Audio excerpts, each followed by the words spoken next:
Simbora, simbora, turma, 22 de maio, 6 horas e 37 minutos da manhã, começando a primeira edição da semana do nosso Minuto Geográfico. Estamos ao vivo, vão avisando aos amigos que nós estamos ao vivo. Antes de começar o Minuto Geográfico de hoje, eu quero lembrar a vocês que hoje, segunda, amanhã, terça e na quarta-feira, 3 dias consecutivos, sempre às 8 horas da noite, teremos 3 aulas bem completas ao vivo. 3 aulas bem completas no evento chamado de Inteligência Geopolítica.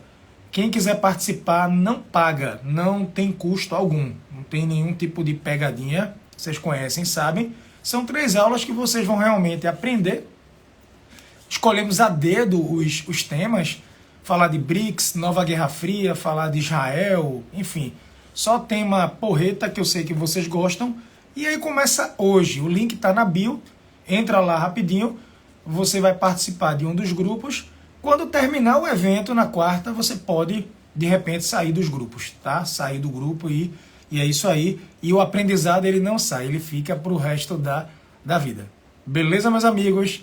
Tranquilo, tranquilo, minhas amigas, vamos embora. Pessoal, a pauta de hoje do Minuto Geográfico, as aulas vão ficar gravadas, em princípio as aulas vão ficar gravadas, vão ser pelo YouTube. Elas ficam gravadas por um motivo. Eu tenho muito aluno, muita gente que segue, que quer assistir e que não mora no Brasil, mora no fuso horário, num país que tem um fuso horário completamente diferente, 6, 7 horas de diferença, 4 horas, e aí ficaria muito tarde para esse pessoal. Tem também o pessoal aqui do Brasil que vai estar trabalhando no horário, então sim, a aula ela vai ficar gravada, tá bom? Deixa eu só fazer um breve comentário com vocês aqui, depois eu volto para as perguntas, mas eu queria muita atenção de vocês pelo seguinte: eu comentei com vocês na última edição do Minuto Geográfico sobre a reunião do G7. G7, algumas pessoas acham que é o grupo das maiores economias do mundo, e não é. Já expliquei para vocês que o G7, se fosse para ser considerado o grupo das maiores economias do mundo, teria que incluir também a China, por exemplo, e a Índia, tá? Então, não é. Já expliquei para vocês o que é o G7, falei para vocês que o G7 tentou, todo ano faz uma reunião, uma espécie de cimeira, uma espécie de cúpula. Na pandemia as cúpulas eram virtuais, agora voltaram a ser presenciais. E essa última reunião do G7 aconteceu no Japão. O Japão assumiu a presidência do grupo e então o Japão foi o país anfitrião. Resultado, o Brasil não é membro do G7, mas o Brasil foi convidado, e não é a primeira vez, o Brasil foi convidado também em 2014 e em 2003. Vietnã também foi convidado, Comores e alguns outros países que não fazem parte do G7. Quem roubou a cena, quem entrou na reunião do G7 e bagunçou a reunião, bagunçou total, porque havia expectativa se ele iria ou não, foi o presidente da Ucrânia, foi o Zelensky. Zelensky, para quem não sabe, ele tenta o apoio do grupo que é chamado de Sul Global. Sul Global, vou explicar o que é isso para vocês aqui.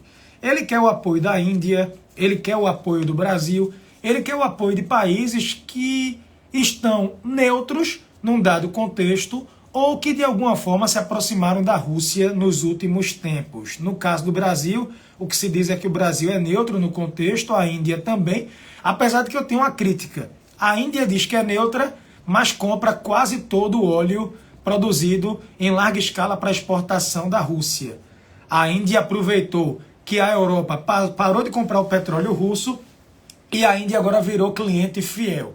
Então, a Índia financia a máquina de guerra de Vladimir Putin na medida que a Índia compra o petróleo do Vladimir Putin, aproveitando a promoção, compra um petróleo barato. E no caso do Brasil, Lula deu algumas informações, algumas declarações completamente infelizes, fora do contexto e desencontradas. Então, no começo do mandato, ele visitou Washington, visitou Joe Biden, ok? Depois disso, quando ele foi visitar a China e no contexto de outras declarações, ele equiparou no conflito, ele colocou no mesmo patamar a Rússia e a Ucrânia, e isso não repercutiu bem.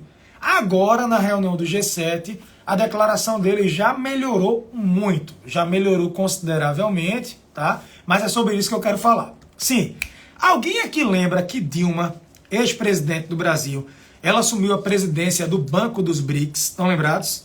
O Banco dos Países Emergentes. Pois é, e no contexto, quando ela assumiu a presidência do Banco dos BRICS, ela deu uma declaração meio troncha, deixa eu ler para vocês. Ela disse assim, ó, é uma demonstração da importância de estabelecer uma estratégia e uma parceria compartilhando as necessidades desse país do Sul. Aí até aí, beleza, vê? É uma demonstração da importância de estabelecer uma estratégia, uma parceria, compartilhando as necessidades desse país do Sul global, ou seja, o Sul que é Sul, que quer emergir e que conta com o país do Norte, tá?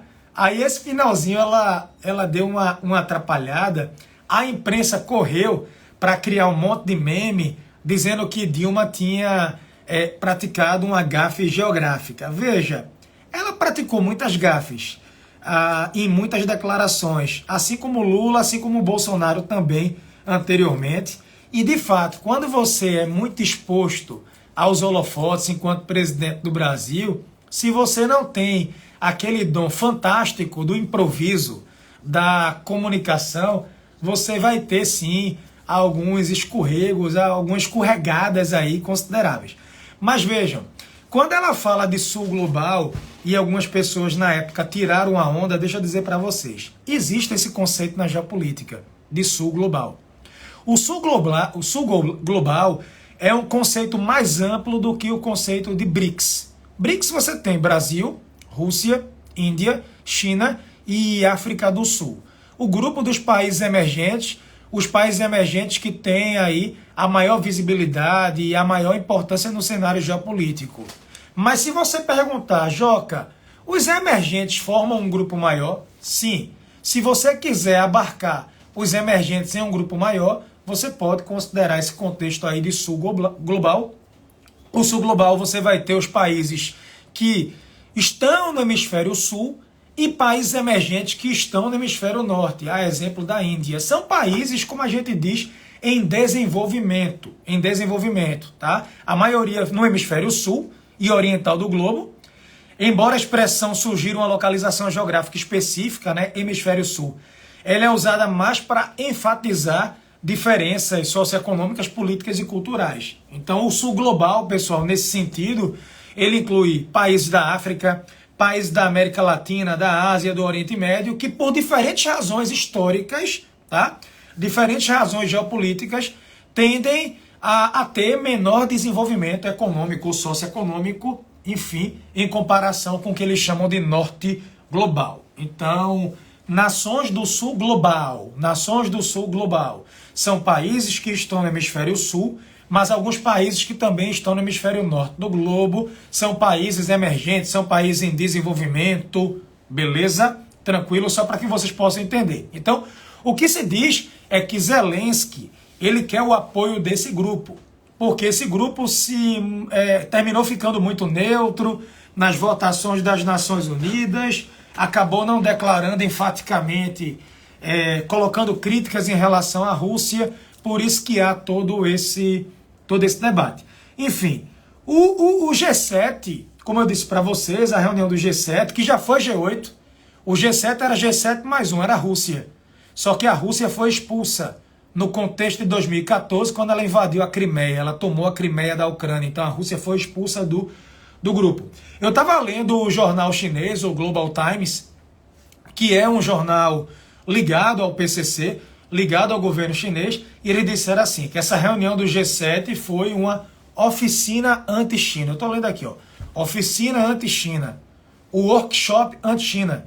Os Estados Unidos estão se esforçando para colocar uma rede anti-China no mundo ocidental, disse o Global Times em um editorial.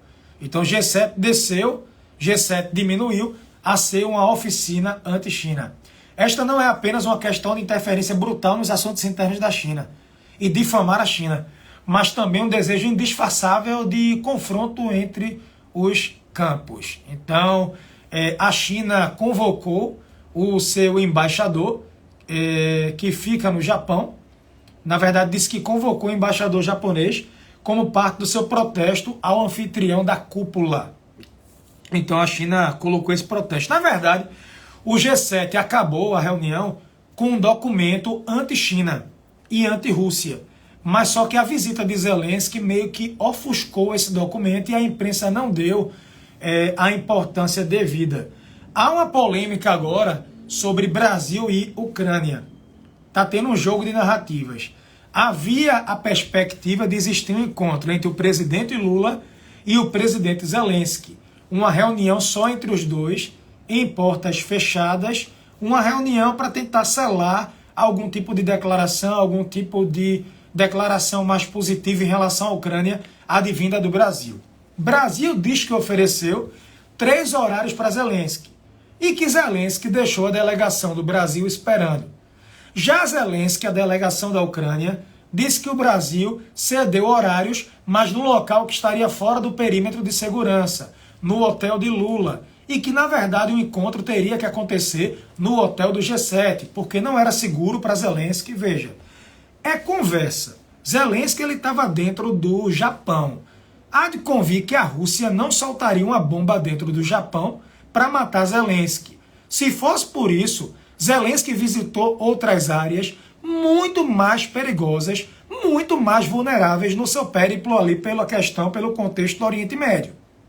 Então aí isso não faz muito sentido. Outra coisa, Zelensky visitou o Memorial de Hiroshima, que fica ao lado do hotel que seria o encontro dele com Lula. Então, o que eu penso assim é que na cabeça de Zelensky, o Brasil iria fazer todo o possível e o impossível para o encontro acontecer.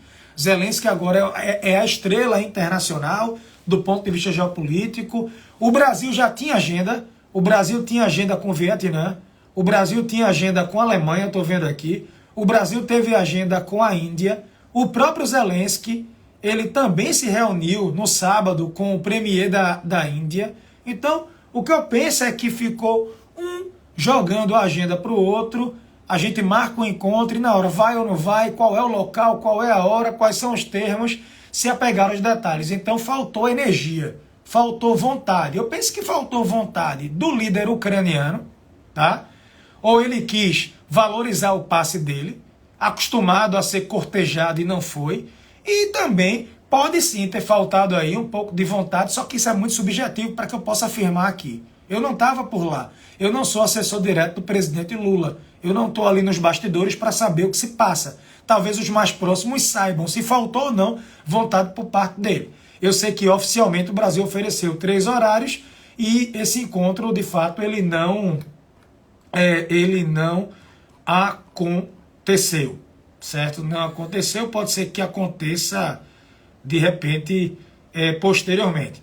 A grande notícia é que os americanos concordaram em ceder treinamento para pilotos ucranianos para os seus caças de guerra, seus caças modernos. Então, os americanos, eles vão treinar os ucranianos para que eles possam dirigir e usar os caças F-16.